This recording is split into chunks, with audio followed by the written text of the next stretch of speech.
दोस्तों नमस्कार, स्वागत है आपके टर्निंग पॉइंट में। आज हम लोग बात करेंगे बहुत ही इंपॉर्टेंट एक टॉपिक के बारे में जिसका नाम है लेटर मुगल पीरियड, उत्तरवर्ती मुगल अवधि या उत्तरवर्ती मुगल शासक। इसको समझना इसलिए ज़रूरी है कि जैसे आप पढ़ते हैं कि 3 मार्च 1707 को जब औरंगजेब की मृत्यु होती है तो उसके बाद मुगल वंश का पतन शुरू हो जाता है। एक्चुअली यह कहना में कोई गलती नहीं होगी कि औरंगजेब के समय में ही ऐसी परिस्थितियां बन चुकी थी कि मुगल वंश अपने पतन की तरफ आगे अग्रसर हुई। लेकिन यह जरूर है कि अगर औरंगजेब की मृत्यु के बाद अगर योग विलासिता से में लिप्त शासक ना होते, दूरदृष्टि वाले होते, योग होते, सक्षम होते, तो मुगल वंश की कमजोरियों को दूर किया जा सकता था। लेकिन मुगल वंश का सर पतन का कारण तो बहुत सारा था, एक कारण नहीं कह सकते, लेकिन इसमें एक और कारण था क्योंकि जो after the death of Aurangzeb 3 मार्च 1707 जितने भी शासक हैं उसमें सारे अयोग्य थे, असक्षम थे, अदूरदृष्टि वाले थे, विलासिता से पूर्ण थे। कोई मिलेगा, कोई दारू पी कर मर रहा है, कोई अफीमें खा रहा है, कोई ऑर्केस्ट्रा देख रहा है, इसी में ये सारे लोग अपनी जिंदगी ये जी रहे थे। बात इसलिए समझना जरूरी है दोस्तों कि जो राजतंत्र होता है उसमें राजा का व्यक्तित्व बहुत ज़्यादा मायने रखता है। अगर राजा में कमियां होगी और नीतियां में भी कमियां हो जाए तो वो वंश का पतन होना जरूरी है। तो आज हम लोग जो उत्तरवर्ती मुगल अवधि है और जो उसके शासक हुए हैं after the death of Aurangzeb, तो उसको हम लोग अलग अलग वीडियो में समझने की कोशिश करेंगे, एक एक शासक को उठाएंगे और उसके बारे में समझेंगे। तो आज हम लोग बात करेंगे दोस्तों आपके साथ बहादुर शाह फर्स्ट या शाह आलम फर्स्ट। जैसे आपको पता होगा या किताबों में आपने पढ़ा होगा इतिहास के कि after the death of Aurangzeb जो मुगल गद्दी प्रशासक बना उसका नाम बहादुर शाह फर्स्ट या शाह आलम फर्स्ट था। एक्चुअली दोस्तों ये इसकी नाम नहीं थी, यह इसकी उपाधि थी। अब इसका नाम था मुआजम। इसके 4 भाई थे, यानी इसको लेकर ये 5 भाई थे। मतलब कि औरंगजेब के 5 बेटे थे। और आपको पता है कि मुगल साम्राज्य की जो सबसे बड़ी कमजोरी का आता है उल्लेख कि जो उसका पतन का भी कारण बना कि उत्तराधिकारी के लिए कोई स्पष्ट नियम नहीं था। और जब ये उत्तराधिकारी के लिए कोई स्पष्ट नियम नहीं था तो इसका रिजल्टेंट होता था भाई कि ये एक दूसरे के साथ लड़ाई करते थे। और आगे आपको वीडियो में पता चलेगा, जैसे जैसे हम लोग वीडियो और लाएंगे इसके बारे में अगले अगले दिनों में, तो उसमें ये लड़ाई और विध्वंसक होने जाएगी। अब आप एक बाहर पावर से लड़ रहे हैं और अंदर भी लड़ रहे हैं अपने लोगों से, तो आपका सर किंगडम है, जो साम्राज्य है, उसका डिक्लाइन होना निश्चित है, इसमें कोई अतिशयोक्ति है ही नहीं। तो बहादुर शाह फर्स्ट और शाह आलम फर्स्ट कैसे शासक बना, क्या इसके सिग्निफिकेंस है, क्या इसके इंपॉर्टेंस है इतिहास में, क्या जानना है, क्या इतिहासकारों ने इसके बारे में कहा, वो हमको समझना बहुत जरूरी है। और बहुत ही इंटरेस्टिंग पर्सनालिटी था बिल्कुल। इसके कार्यकाल को छोड़ दिया जाए तो इसके बाद जितने में ऐसा समझिए कि विलासिता, असक्षम, अयोग, अदूरदृष्टि थे। इसीलिए खाफी खान ने कहा था कि उत्तरवर्ती मुगल शासकों में बहादुर शाह फर्स्ट या शाह आलम फर्स्ट ही ऐसा शासक है जिसके बारे में अच्छी बातें कही जा सकती है। तो कुछ तो इसकी खूबियां रही होंगी और आपको देखेंगे वीडियो में मैं बताऊंगा कि कैसे जो औरंगजेब की नीतियां थी, जो मुगल साम्राज्य की ताबूत में कील का काम करने वाली थी और जो पतन का कभी कारण बना सर, ये इस नीतियों को कैसे छुटकारा पाता है और यदि छोड़ने की कोशिश करता है। आइए शुरू करते हैं। दोस्तों आपको पता है कि 1658 में जो मुगल गद्दी प्रशासक बना वो औरंगजेब बना। ठीक, इस औरंगजेब के 5 पुत्र थे। 5 पुत्र में जो सबसे बड़ा पुत्र था उसका नाम था मुआजम, उसके बाद था आजम, उसके बाद था मोहम्मद सुल्तान, कमबख्श और अकबर। फिर सुनिए, औरंगजेब जो था उसके 5 पुत्र थे, मुआजम, आजम, कमबख्श, मोहम्मद सुल्तान और अकबर। ये जो 5 पुत्र थे, इन 5 पुत्रों में होता क्या है कि 1676 ईस्वी में, अभी शिवाजी की मृत्यु नहीं हुई है, ध्यान दीजिएगा, 1676 ईस्वी में औरंगजेब के एक पुत्र मोहम्मद सुल्तान की मृत्यु हो जाती है। अब 5 में से बचे कितने? 4। कौन कौन? मुआजम, आजम, कमबख्श, अकबर, क्योंकि मोहम्मद सुल्तान 1676 में मर चुका।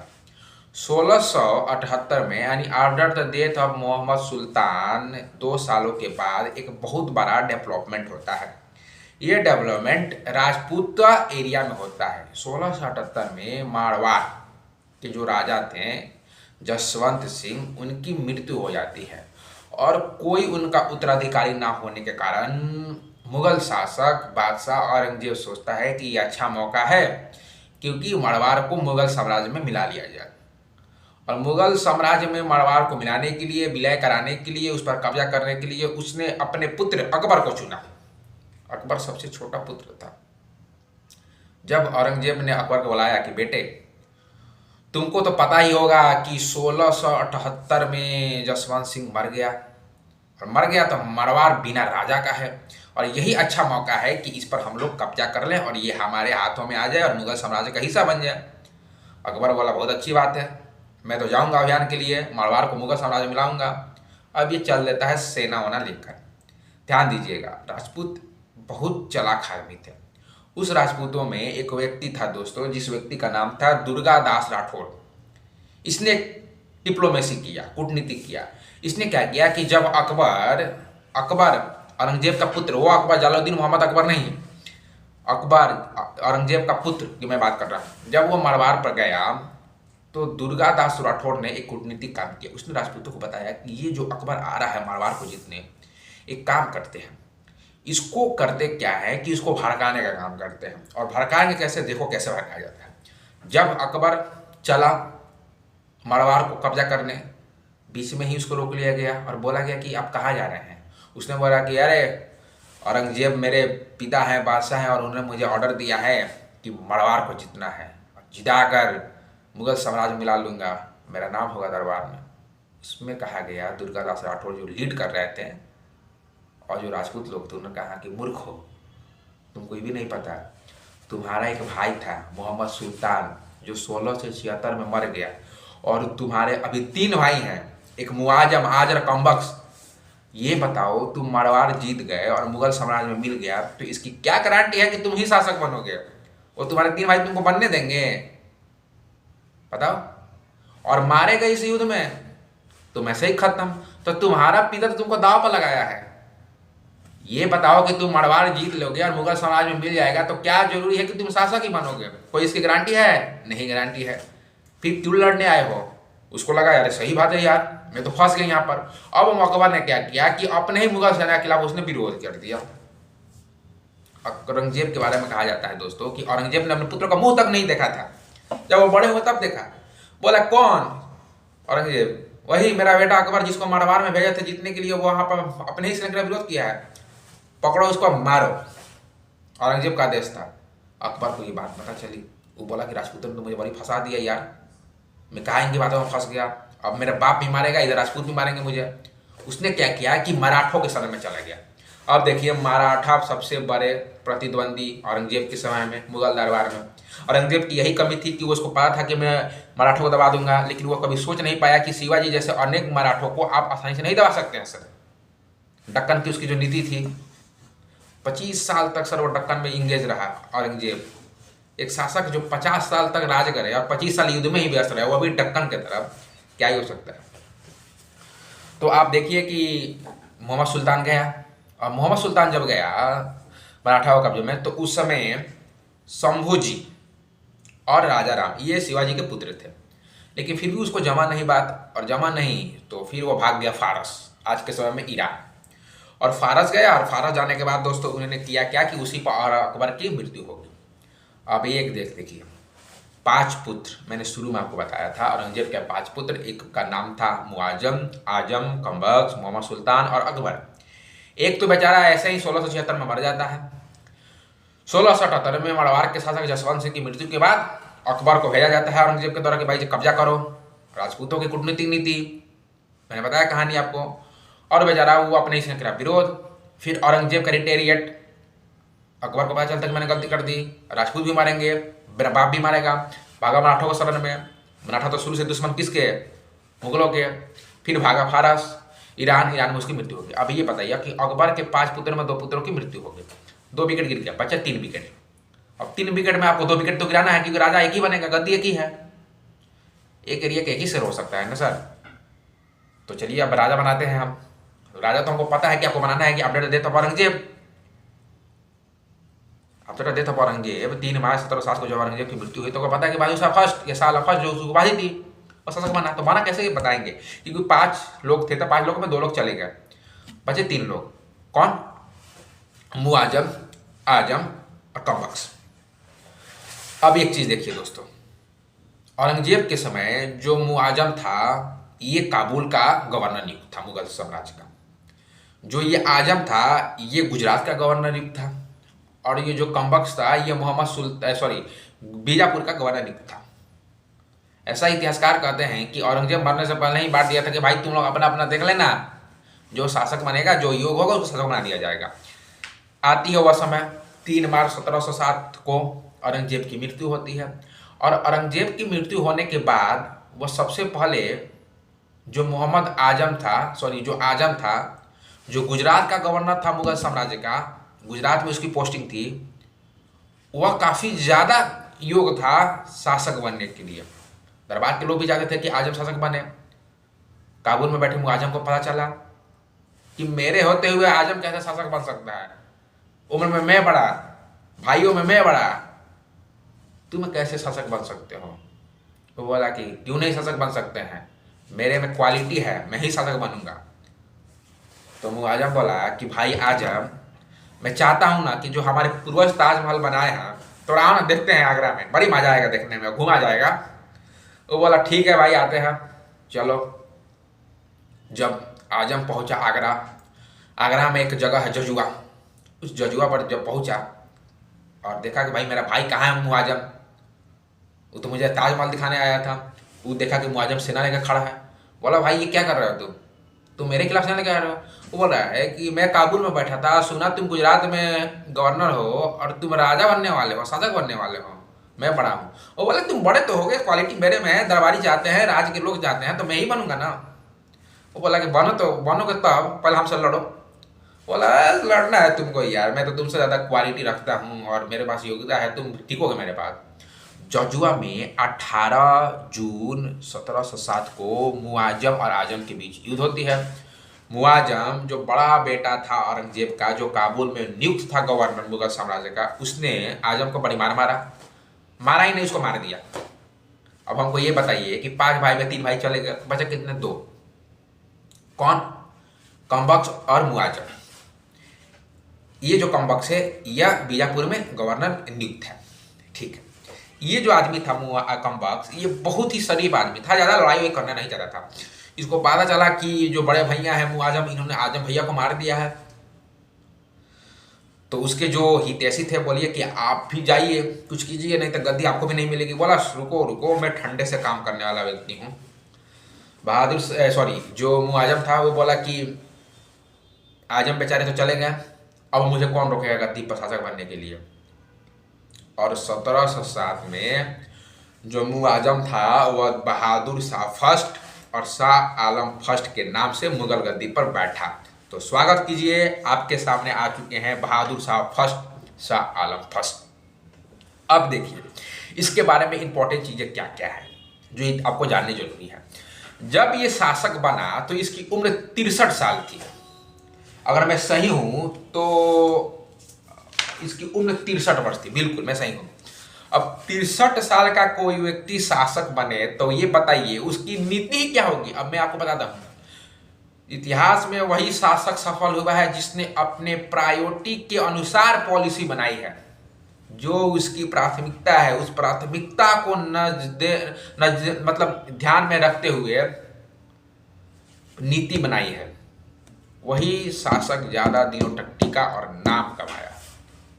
63 वर्ष की उम्र में मुआजम बहादुर शाह फर्स्ट, शाह आलम फर्स्ट के नाम से मुगल गद्दी पर बैठा। उसको पता था कि ऐसे ही मेरी उम्र 63 साल है, एवरेज 70 साल उम्र हो रही है, उसके मैं मान लो कुछ ज़्यादा भी हो गया, कितना साल जीऊंगा, ये लड़ाई वाले चक्कर में छोड़ूंगा। तो यहीं से आपको देखा जाएगा कि कैसे ये जो औरंगजेब की नीतियाँ थी ये इसको छोड़ता है। लेकिन एक चीज़ और देखिए, 1707 में बहादुर शाह फर्स्ट तो बन गया, उपाधि लेकर, वही था मुआजम मुगल साम्राज्य का शासक। लेकिन उसका जो बीजापुर में भाई नियुक्त था कमबख्श, वो अभी नहीं मरा था। उसने हैदराबाद में ऐलान कर दिया कि अरे भाई आए दूसरा बना पर हमसे लड़ के दिखाओ। बोला अरे तुम तो शुरू से ही नंगे पुंगे रहे हुए हैं। 13 जनवरी को पहुंचा हैदराबाद में, और हैदराबाद में कॉम्बक्स को मारकर उसको भी खत्म कर दिया।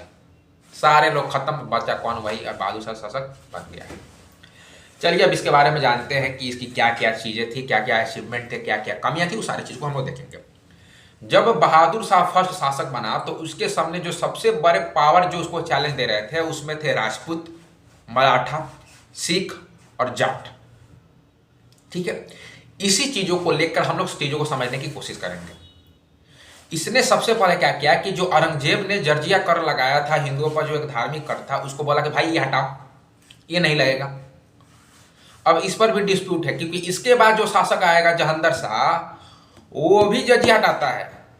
तो ये बताइए, जब ये हटा रहा है वो किसे हटा रहा है? तो इतिहासकार कहते हैं कि हो सकता है कि बहादुर शाह फर्स्ट जर्जिया हटाया हो, फिर लगाया हो तो जहांगीर शाह ने हटाया था, या हो सकता है कि बहादुर शाह ने जो औरंगजेब ने जर्जिया कर हिंदुओं पर लगाया उसको हटाया, और जो जहांगीर शाह लगाया फिर हटाया होगा। नोबडी नो, लेकिन उसने हटाया था। किसने? बहादुर शाह फर्स्ट ने। जजिया कर लगा, हटा दिया। बोला कि देखो भाई मैं लड़ने वाला आदमी नहीं हूँ, प्यार से सबसे बात करूंगा। बोला राजपूत इधर आओ। अब औरंगजेब के समय में जो राजपूत थे उसमें दो चीजों का सबसे ज्यादा उल्लेख बहुत ज्यादा मिलता है। एक थे आमेर के शासक जय सिंह, और इनके सूबेदारी थी मालवा की। ठीक है, अब इस सूबेदारी क्या होता है आप ये समझिए। देखिए कि जैसे कि आज के समय समझिए कि जिला, जैसे राज्य है तो राज्य के अंदर जिला होता है, तो बहुत बड़े साम्राज्य है, उसके अंदर छोटे छोटे क्षेत्र होंगे तो वो होगा सूबा। उस सूबा के अंदर जो हेड नियुक्त होगा वहाँ का वो सूबेदार होता था। वह सूबेदार वहाँ की प्रशासनिक चीज़ें, कृषि, टैक्स लेना है, समझिए सर्वे सर्वा उस जिला का होता था। वो सूबेदार था और सारी चीज़ों को जो तो वो सूबेदारी कही जाती थी। तो औरंगजेब ने राजपूतों को तो बड़ी मार मारा। आमेर सिंह के जो क्षेत्र था, आमेर जो क्षेत्र था जय सिंह का, उसको तो औरंगजेब ने कब्जा किया था ही, और साथ ही साथ उनके सूबेदारी मालवा की सूबेदारी छीन लिया था। एक और आते हैं अजीत सिंह नहीं, हाँ अजीत सिंह, क्या नाम है इनका? हाँ अजीत सिंह। ये जो अजीत सिंह है दोस्तों, इन्हों को मैं सही बोल रहा हूँ, जय सिंह और आमेर सिंह सूबेदारी, हाँ अजीत सिंह, मैं सही था। अजीत सिंह ये थे मारवाड़ के शासक, और इनकी सूबेदारी थी गुजरात की। औरंगजेब ने दोनों छीनी थी। अब ये जो बहादुर शाह फर्स्ट गद्दी पर बैठा, ये बोला कि जय सिंह इधर आइए, आप अपना आमेर ले जाइए, और आपकी सूबेदारी है मालवा की, वो भी ले जाइए। और ये जो सूबेदारी दिया था उसने लिखित रूप से नहीं दिया था, मौखिक रूप से दिया था कि आपको मिल जाएगा। इस पॉइंट को समझिएगा, सिर्फ बोला था, रिटन चीज़ नहीं थी कि आपको मिलेगा ही, बोला कि आपको दे दिया जाएगा, लेकिन मिला नहीं था, याद रखिएगा। तो अजीत सिंह को मारवाड़ का क्षेत्र उनका और उनके सूबेदारी गुजरात, और जय सिंह को उनका क्षेत्र आमेर और उनके सूबेदारी मालवा मिल गया। जब ये सारी घटना हो रही थी तो उस समय मेवाड़ के जो शासक थे वह थे अमर सिंह। ठीक है, ये चीज आपको समझ में आ गया। तो जो बहादुर शाह फर्स्ट ने राजपूतों के तरफ से राजपूतों के लिए जो नीति अपनाई उसको कहा जाता है कि मेल मिलाप की नीति। उनका क्षेत्र दे रहा है, मौखिक रूप से उनके सूबेदारी भी दे रहा है। दूसरा चीज मराठा, ये बड़ी इंपॉर्टेंट चीज है, को समझना होगा। अब ये देखिए 1680 में शिवाजी की मृत्यु हो जाती है। शिवाजी के दो पुत्र शंभुजी और राजा राम। ये जो शंभुजी थे इनकी मृत्यु 1689 में होती है और राजा राम की मृत्यु 1700 में होती है। शंभुजी थे, उनके पुत्र थे साहू जी जो सतारा में बैठे हुए थे, और ये जो राजा राम था इनकी पत्नी के नाम था ताराबाई, और इनका एक अवयस्क पुत्र था जिसका नाम था शिवाजी सेकेंड। और ये जो ताराबाई थी शिवाजी सेकेंड की संरक्षिका बनकर कोल्हापुर से शासन कर रही थी। अब देखिएगा मराठा सेंटर में दो पावर बन रहे हैं, एक सतारा और एक कोल्हापुर। औरंगजेब ने क्या किया था कि शंभू जी के पुत्र साहू जी को कैद करके रख दिया। बहादुर शाह ने बोला कि देखो भाई साहू जी इधर आओ, आप जाओ, मैं आपको छोड़ रहा हूं। अब ये चीज समझिएगा, इसने क्यों छोड़ा? इसने देखा कि ताराबाई कोल्हापुर में शिवाजी सेकेंड की संरक्षिका बनकर शासक कर रही है। अगर मैं साहू को छोड़ दूंगा तो मराठा में दो पावर उभरेंगे और एक दूसरे से लड़ेंगे। जब ये एक दूसरे से लड़ेंगे तो एक दूसरे को कमजोर करेंगे और अपने में मर मिट कर ये मर जाएंगे और हमको फायदा होगा। तो ये जो इसकी नीति थी मराठों के खिलाफ, ये थी ऊपरी तौर पर मेल मिलाप की नीति। आपको ये चीज़ समझ में आ गया। और ये देखिए, मराठा कहीं पर हमला करते थे, क्षेत्र को जीतते थे, और क्षेत्र जीतने के बाद वहाँ के शासक को पकड़ते थे, और पकड़ने के बाद बोलते थे कि भाई जो हमने तुम्हारा क्षेत्र जीता है उस क्षेत्र को हमसे कुछ लेना देना नहीं है, तुम्हें ले जाओ। शासक भी सोचता था कि कैसे आदमी है मराठा यार, हमको मार रहे हैं, पीट रहे हैं, हमारी जमीन में रहे, फिर हमको दे रहे हैं। तो बोला कि महाराज फिर आप हमको मार पीट क्यों रहे हैं, आपको चाहिए क्या जब जमीन? बोला अरे बच्चा इतना आसान थोड़ी है, ये जो जमीन है तुम ही रखो, इस जमीन से जितना भी रेवेन्यू आएगा उसका 1/4 हमको देना, और जो मराठा इस क्षेत्र से 1/4 लेते थे रेवेन्यू के रूप में उसी को चौथ कहा जाता था, और जिस क्षेत्र से 1/10 लेते थे उसी क्षेत्र को उस क्षेत्र उसको सरदेशमुखी कहा जाता था। तो मराठा जीते हुए क्षेत्र से 1/4 भाग के रूप में जो राजस्व लेते थे उसको चौथ, और 1/10 के रूप में जो लेते थे उसको सरदेशमुखी कहा जाता था। और मराठा ने इस दोनों को लिया हुआ था, औरंगजेब ने को छीन लिया था। बहादुर शाह फर्स्ट ने बोला कि तुम ये ले जाओ, तुम अपना सरदेशमुखी और चौथ ले जाओ, हमको कोई लेना देना वरना नहीं है। ठीक है, ये पूरा ताना बाना था मराठों के लिए। सिख के बारे में समझते हैं। सिख के समय बहादुर शाह फर्स्ट ने नीति अपनाया था पुरस्कार और दंड की नीति। ये पुरस्कार और दंड की नीति क्या थी? गुरु गोविंद सिंह, सिख धर्म के 10वें गुरु, उनको बहादुर शाह फर्स्ट ने उपहार दिया, मनसबदारी दी। मनसबदारी क्या होता था ये आपको समझना है तो मैं आपको मनसबदारी के बारे में बताता हूँ। मनसबदारी रैंक होती थी, पदवी होती थी। इसमें साम्राज्य के अधिकारियों को और सैन्य अधिकारियों का जिम्मेदारी और अधिकारियों के अनुसार पदवी देने के लिए लागू किया गया है। ये मनसबदारी समझिए, मनसबदारी 2 होता था, एक जात होता था और एक सवार होता था। तो व्यक्तिगत रैंक जो होता था उसको जात कहा जाता था, और सैन्य अधिकारियों को जो मिलता था ये सवार कहा जाता था। तो आपको समझ कि मनसबदारी को दिया हुआ था। ये बड़ी खुश हूँ मैं गुरु गोविंद सिंह, और बोले कि मैं तो बहुत खुश हूँ, बहादुर शाह फर्स्ट ने मुझे मनसबदारी दिया है तो मैं जाता हूँ मिलने। जब ये मिलने जा रहे थे तो महाराष्ट्र में पठानों ने पर हमला किया और वहीं पर उनकी मृत्यु हो गई, गुरु गोविंद सिंह की। और जहाँ पर मृत्यु हुई वहीं पर आज पर एक गुरुद्वारा है जिसका नाम है हुजूर ए शाही गुरुद्वारा। ये पुरस्कार की नीति थी, मनसबदारी देना। अब किया क्या कि बहादुर शाह फर्स्ट बन गए, गुरु गोविंद सिंह बन गए। अब उसने क्या किया कि सिखों का दमन करने लगा। जब सिखों का दमन करने लगा तो गुरु गोविंद सिंह के एक अनुयायी जिनका नाम था बंदा बहादुर। एक्चुअली ये बंदा बहादुर का रियल नाम था लक्ष्मण दास, और ये डोगरा डायनेस्टी से रिलेटेड रखते थे। राजा हरि सिंह कश्मीर वाले 1947 याद है ना, डोगरा डायनेस्टी राजपूत। ये लक्ष्मण दास ने मुगलों को मारना शुरू किया। जब ये मुगलों को मारना शुरू किया बहादुर शाह फर्स्ट बोला कि भाई बड़ी बदमाश आदमी है यार, अब बंदा बहादुर के खिलाफ अभियान करेगा मुगल राज शासक बहादुर शाह फर्स्ट। और देखिए कि बंदा बहादुर 1716 में फर्रुखसियार जब शासक बनेगा तब इनको दिल्ली में फांसी दिया जाएगा। इतना आसान नहीं था बंदा बहादुर को पकड़ लेना मुगलों के लिए। तो ऊपरी तौर पर मेल मिलाप की नीति आपने देखा, मराठों के खिलाफ, राजपूतों के खिलाफ मेल मिलाप की नीति, पुरस्कार और दंड की नीति सिख। और चौथा जो आते हैं जाट। ये जो जाट थे इसमें इंपॉर्टेंट नाम है गोकुल। एक जाट था, एक जाट का नाम था राजाराम जाट, एक का नाम था चूड़ामन जाट और बदन सिंह, और एक का नाम था सूरजमल। ठीक है, अब ये देखिए, ये जो राजा राम जाट था ये औरंगजेब के समय औरंगजेब से मिलना चाहता था। दरबारी मिलने नहीं देते थे, टाइम नहीं देते थे। ये क्या कि जो जलालुद्दीन मोहम्मद अकबर था, जहांगीर का पिता, हल्का बाई जोधाबाई का पति, उसका जो कब्र था उस कब्र को खोद दिया। जब कब्र को खोदा तो पता चला मुगल शासकों को, मुगल सैनिकों को उसको पकड़ कर ले गए दरबार में। औरंगजेब पूछा कि यार तुमने अकबर का कब्र क्यों खोद दिया? यार वो तो हमारे पूर्वज है। बोला इसीलिए खोदा कि तुमने मुझे बुला नहीं रहे थे, अब बुला लिए। तो ये एक इंटरेस्टिंग कहानी है कि अकबर का कब्र राजाराम जाट ने खोद दिया था। ये जो था बहादुर शाह फर्स्ट, इसने जाटों के साथ मेल मिलाप की नीति अपनाई, और जाटों के सहायता से इन्हें बंदा बहादुर अभियान के लिए मदद दिया था, और इसमें इसको सफलता भी मिली। एक्चुअली बंदा बहादुर पकड़े नहीं गए थे, ये फर्रुखसियार के काल में ही पकड़े जाते हैं 1716 में। हम बात करेंगे जब फर्रुखसियार आपसे हम लोग डिस्कस करेंगे। बुंदेल शासक छत्रसाल और उनके दरबार के सबसे प्रसिद्ध कवि का नाम तो आपको पता ही होगा, भूषण। बात करेंगे जब साहित्य की कभी बात होगी तो। इनके खिलाफ भी नीति इनका अच्छी थी, और बुंदेल केसरी बहादुर शाह फर्स्ट ने राजा छत्रसाल को उपाधि दिया था। तो ये आप ये देख रहे हैं कि कैसे जो ये इसकी नीति है, मेल मिलाप की नीति है, प्यार की नीति है, युद्ध नहीं करना चाहता है, 63 साल की उम्र में शासक बना हुआ है।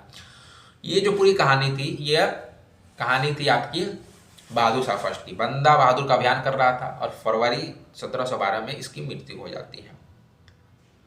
तो आपको मैंने बता दिया कि इसकी कहानी क्या थी। इसलिए सिडनी ओवन नाम के एक इतिहासकार बोलते हैं कि बहादुर शाह फर्स्ट ही एकमात्र उत्तरवर्ती मुगल शासक था जिसके बारे में कुछ कमियां कम थी, अच्छाइयाँ ज़्यादा थी। आपको पता भी होगा, जैसे वीडियो में आपने सुना होगा कि शुरू से तो क्या क्या इसकी थी। तो आपको होप है कि आपको ये वीडियो समझ में आया होगा। मिलेंगे अगले वीडियो में। अगले शासक जहांगीर शाह का शासक कैसे बना। धन्यवाद।